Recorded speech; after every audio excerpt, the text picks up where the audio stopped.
overwhelmingly, it comes down to, do I have value? Am I enough? Do I have value? Am I enough? And so the first step for anyone listening, it's, guess what? We all have fears and insecurities. And predominantly it centers around, am I enough? One of the hardest things is I've been to several funerals of young men under the age of 25 who have ended their lives way too soon. And everyone in the room wishes that they would have reached out. It's so powerful because, you know, I put my arm around more young men to tell them, I want you to look around. When I've been to these funerals, and they're the worst. They're the worst. There's nothing worse than a young life gone too soon. And I put my arm around these boys and I say, almost all of them, like, boys, look around. You all need each other. Everybody's valuable. But if someone calls you, just be there for them. And then don't forget, you can call them too. So all you're doing is you're giving that outlet. I also think it's important to understand we both believe that faith is a foundational, fundamental block to living your life. And period. For me, life is, you have to put God first. Here's the key. God is love. When you love somebody, that's also giving of yourself to somebody. When we are lonely and we are when we are the loneliest, let's say it that way. When we are the loneliest in our lives, it's usually because, like you said, we're hiding something. We're holding something back. We're not giving of ourselves to other people. And so the first person I always look to lean on is God. Get the strength to move forward, and then love somebody, help somebody, give something to someone. That's what you're saying. And the last point I wrote down was the habit of daily impact. When I'm having my frustrating moments in life, when there's a I use air quotes here for you listeners, a bad day. And there's so few, but there are occasionally days where I feel, like I'm alone in the world, or I feel frustrated about something, or I feel like people aren't understanding where I'm coming from or who I am or what I'm trying to accomplish. The secret is the habit of daily impact. It's something I tell myself all the time. It starts with opening the door for somebody. It starts with smiling at them. It starts with complimenting someone. It starts with calling someone tends to be lonely.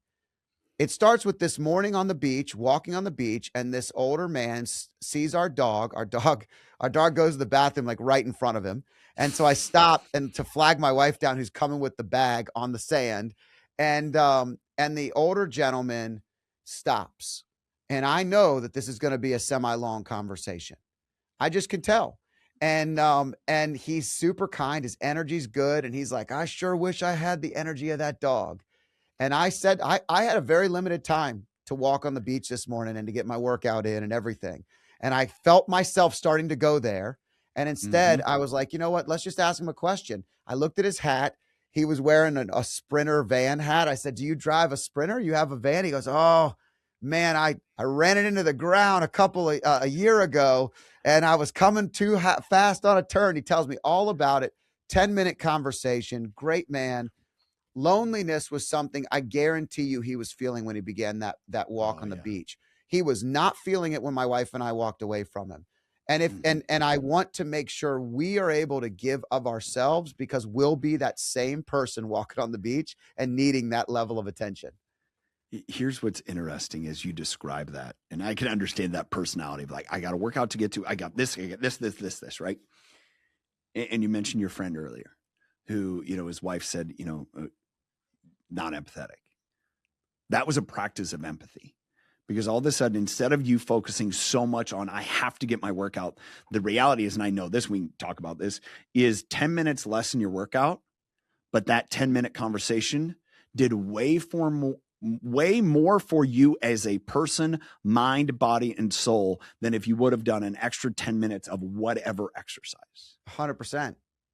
Now, that doesn't mean, the other side of it is I'm just going to go talk to everyone on the beach and not work out.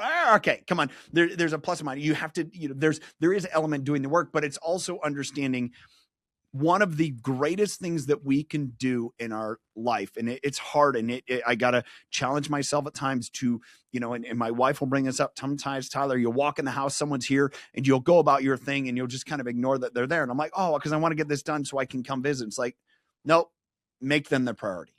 Make them, and it's like, okay, I have to recondition myself that way, just because I can get laser focused and just get done what I need to get done. And that too much in life ends up being that very intense, that very driven, that almost it's all about me. It's not being empathetic. Say, hey, I see you. I see you. I recognize you. I'm going to go do something real quick. I'll be right back. Okay, great. But I don't feel ignored. I feel valued. And it's something I have to work at every day. I probably screw it up at some point today. I'm not discounting that, but I also recognize that in this conversation, yes, when I go out of my way to have a conversation with the guy on the beach like you did, you'd express value to him, and automatically you were rewarded because you had the connection and the energy that relation that conversation brought will be more than anything else that you could have done alone. Because we are people that are meant to be with people. We're not meant to be alone. Tyler, I see myself in people like that. One of the things that I always have happen is when I see a man walking alone on the beach, I see myself at that age, and I immediately feel something that I want to be more open. I want to have the right energy. I want someone to notice me or recognize me, because I know there might be a time. It's not always the case, but it might be a time where I'm the guy walking on the beach whose wife is no longer here, whose kids are busy with life. And, that conversation could push you over to the next day as just having something else to talk about, or something else to talk about with someone else. And that community is so powerful.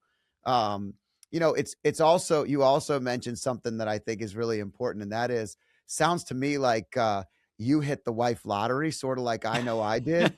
And she seems to be a better half of you. Talk about the benefit of having a partner that helps pull out greatness in you, even if it's difficult, hard, or even challenging to listen to. There was a coach of ours that one time expressed this, is like, people read Proverbs 27:17. If you're familiar with it, it's iron sharpens iron. The context that they don't take away from it, when iron sharpens iron, there's going to be sparks. And the reality is there are moments and instances, absolutely sparks between my wife and I can say, in just even the last couple of days of some things, that frustration sparks, right? But I know this, it has made me a better person. And I'm grateful for that. And, it's in and of my wife, our kids that have driven me to want to do the work to be a better person. Not only to impact and serve them, but also to be an example to them of, hey, you can do the work and you can grow and get better. And very much that would not be without the case of the grace of my wife and the encouragement, whether sometimes that's a little difficult, right? And I think about that and those people around me that, I look to and model and mentor life. And it's like, it's not always going to be perfect. There's nothing there. It's never going to be, easy road. Everything worthwhile is uphill, and it is that, but it's worthwhile. And I think whether it's a spouse and friends, but I think a spouse very uniquely and different is very impactful in our personal growth, and relying on that. And, sometimes it can get hard, and sometimes it can be difficult. As you talked about your friend whose wife said you're not empathetic. It's like, that's not a fun conversation to have. And it's not always true. Like, they'll also say something that's not true every once in a while just to get under you. We all know that happens. Yeah, it's okay. Absolutely. But here's where other relationships come in, just as much as like, hey, Scott, is this reality? It's like, honestly, dude, you're actually pretty empathetic. Like, maybe just take it for a moment. Like, realize, like, I don't see it exactly. What are you missing in the current conversation? It could have been conversational. Totally. You weren't being empathetic, 100%. And that's possible. But this one wasn't that case. Yeah. Yeah. And that's where I think it's important to, to have those relations, have those people. I write about this in my book called The Circle of Ownership. And I put this dynamic of one thing that we can fall, I would say, victim to is thinking that everyone outside of us is out to get us. At the same point, we can fall victim to everyone outside of us is supporting and applauding us. The reality is neither one of those are true. And it takes the opportunity to say, all right, what do I see? How do I evaluate? Is that the truth, or what can I gain from it? And it is this idea of the circle of ownership. And I say circle because some of the circles are dotted red lines. I mean, hey, they're just out to get you that day. It's your wife that's like, I'm going to twist the knife just because you pissed me off. A buddy do the same. It's like, oh, dude, I'm having a bad day. I'm just going to give it to Scott. Like, right? As opposed to the person that's like, oh, man, you're the greatest. Like, dude, I know that's not the reality either. It's just the ability to have that in perspective. But the only way to do that is with a circle. Meaning you have to have multiple different viewpoints. It can't always be one. It's like, all right, like help me roll around this, like the 360 review. And understanding that, all right, that's going to give you a perspective. And that's a lot better than either what you see through the mirror or just what one person tells you. You need that well-rounded viewpoint. That's how you can start to decipher and say, ooh, this is how I show up to people. This is how I show up in situations. I can control that, especially if I want to help bring out the best in others. You mentioned John Maxwell earlier. I was listening to John live one time at an event years ago, probably 15 or more years ago. And he said something that's always stood with me. And that was, when it comes to relationships, assume noble intent.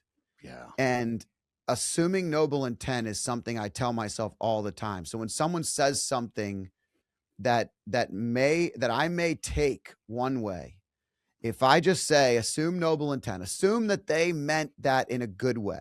So it's like when someone could say, we're both bald guys. Someone could say they can make a joke about being bald. And, sometimes it's a friendly like jab. It's like a fun thing. It's not really a negative thing in any way. How you choose to interpret that is your choice. It's the only thing you can control. Viktor Frankl says that. It's like that response is your one thing that you've got. So I've always tried to really assume that noble intent when it comes to that circle, even from some of the people that I start to write stories of. You write stories of people in your own brain, and you realize that 90% of that story you made up. You're just interpreting it a certain way, and you're letting the story write itself. So assuming noble intent allows me to kind of focus on your circles. I think that's a great way. Yeah. Let's figure out how to assume the positive in a scenario and then pull out what we need to actually make that relationship stronger. I think one of the pieces that that tags along with that is also understanding why people will respond without intending noble, for those that, kind of to see it with noble intent is to have a very healthy self-view, right? Where you've come to grips with your fears and insecurities. And when those don't, it's understanding those are their fears and insecurities responding. Especially when it's a moment, they respond very intensely. They respond insensitively, or you say something and then they're gone. They just walk away, right? You say something, you're like, or they say, it's that response. And when you start to understand that we all have these fears and insecurities and we all respond to them. Now we can say, I see you, insecurity. I'm not going to respond lashing back at you and say, oh, okay, they had good intent, right? Or maybe their response and vice versa, and they responded and they took it personally. It's like, that wasn't necessarily the words that I said. That is what they're dealing with. How it triggered a fear and insecurity. And that understanding, to me, comes back to empathy and comes back to what you said the very beginning. One of the greatest ways to overcome our insecurities or others' insecurities, curiosity. Oh, why? Right? And maybe that isn't the time and place to really, really probe and pepper them with questions to understand why, but it's to take a mental note. Oh, yeah, their hair. What's that insecurity? right? For me, I embrace it. I love it. Like I'm Yeah, glad I'm I the don't have same hair. It's way. way easier. Way easier. I'm so blessed. At the end of the day, I don't care. I mean, if I had hair now, it looks so weird. I'd look like one of Yes. those soccer guys who come out like Beckham, who had like the crazy hair, and then all of a sudden he comes back, he's got this beautiful locks. I'm not that important. Yeah. You Yeah. know, Yeah. I'm not Yeah. Beckham, so I Yeah. don't need it. I'm Well, good with this. to do my hair this morning, it was easy, right? And vice versa. But for some people, that isn't the case. For some people, it's something else, and it's Oh, I saw a rough toupee yesterday. I saw a rough that happens. toupee, That and happens. and That happens. I wanted to tell him it was that bad, but I Yeah. didn't. I didn't, because it would not have been empathetic, Tyler. Well, It would not here's have been here's the question. Here's the other point. Would it have improved or enhanced your relationship? Yeah, well, It wouldn't have. it wouldn't have. It was not a Yeah. benefit. It was not, and obviously there's an insecurity there. Let's tie it all back around, because that's what we do. Yeah. There was an insecurity there about hair, and I don't know that whole story. So No. let's help people today. What's the first honest step? If I'm struggling with that insecurity, what is the first honest step that they can take to help themselves kind of start working through this? It's pretty dramatic, but it's simple. It's recognizing we all have fears and insecurities. Here's the other piece of that I found most amazing in the number of conversations I've had. If I were to sit here and Scott, you and I were to get into it, and I ask, what's your biggest insecurity? And we go back and forth, and I share mine, first.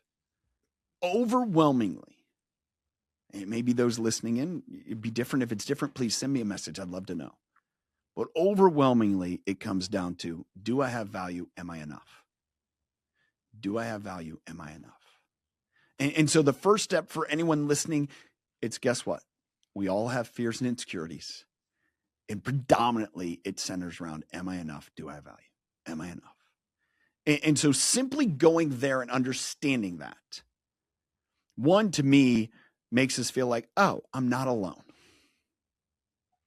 And the reality is, you can go about your day and you can see whoever you want to see. You can watch them on TV. You can see them at the store. You can, wherever they are, they have fears and insecurities too.